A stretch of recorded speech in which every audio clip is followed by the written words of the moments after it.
a massive humpback walleye, even pike aren't safe, and dirty 30s of the week. We got that and more coming up right now in Target Walleye's top 5 presented by Seafoam. Let's dive on in.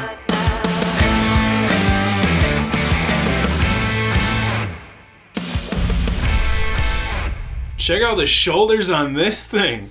Apparently one of 2 humpback walleyes to hit Jesse Reuter's boat in the same day on Fort Peck Reservoir in Montana. This one scarfed up a Berkeley power bait bonefish and was pushing 28 inches. That's pretty big, right? By the way, records were just absolutely blown out of the water at the Crooked Creek Walleye Classic on Fort Peck. I believe that humpback came during pre-fishing for that derby, but it ended up taking 100 pounds on 10 fish to win it, a 10-pound average. Now, I believe that is a length to weight conversion, but I did some snooping on the results, and regardless, it took an average of 29.3 inches on 10 fish to win, which is insane anywhere in the walleye world. Unfortunately, you're going to have a pretty tough time finding any of those massive walleye pics anywhere on the internet, because they were caught in the Wild West, where folks seem to be a little bit trout happy, and it seems like they try to shake off those rough fish or walleyes just as fast as they hook up with them.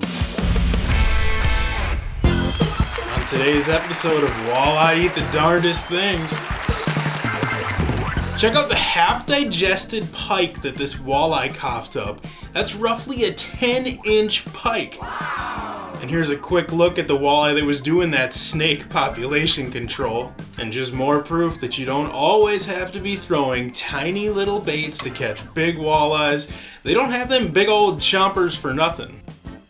And speaking of walleyes eating bigger baits, I think I'm going to play around with throwing some bigger 6-inch, maybe even some 8-inch stuff here again sometime soon. I threw one a little bit on Mille Lacs the other day, but the problem is I couldn't keep the big fat pre-spawn smallmouth bass off of the dang thing.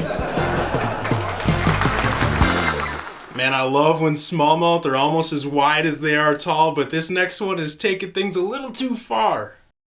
Yep, that is a real picture of a real fish, and I had reached out to the dude who caught it at the time, and he said that little butterball ate a swim jig somewhere in Illinois. I would love to see that thing once it's 20 inches long. Can you imagine? I mean, it probably looks something like this. Yes, that's a fake photo, but I couldn't help myself. And all of a sudden, I have this strong urge to wish that rock bass could grow to 20 inches, because that's basically how that thing was shaped. Have you ever seen a walleye as bulbous as this one that was sent in by Target Walleye fan Zach Jobs? We've got cannonballs in fish! There we go! He got that Lake Erie freakazoid trolling bandits behind offshore tackle planer boards, and he said that fish was 21 inches long, yet somehow still weighed 5 pounds. That baby needs to get its life right, but I am not the one to be giving tips on cutting back. Yeah, baby, it's time to get dirty! Here we go, it's time for Dirty 30s of the week.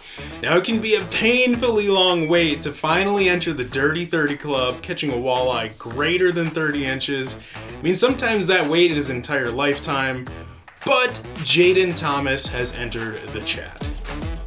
Jaden punched his ticket into the Dirty 30 Club with this gorgeous egg-filled walleye that was 30.5 inches long, 18.25 inch girth, and hit the scale at 11.1 pounds. I absolutely love his facial expression when he sees the weight climbing up on that scale.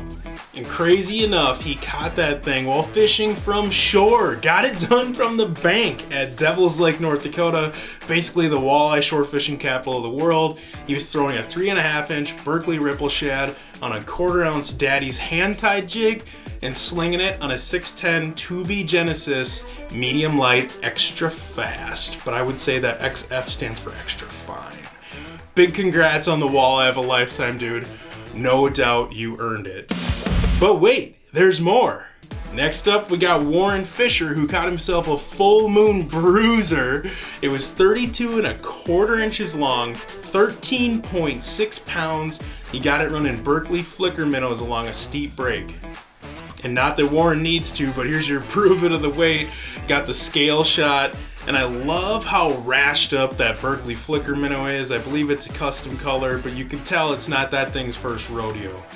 Last but not least, I don't know what kind of a secret nuclear slough Jesse Diaz found to be able to have that kind of a backdrop with a girthy 30-incher, but I would never tell a soul where that place was because it is magical.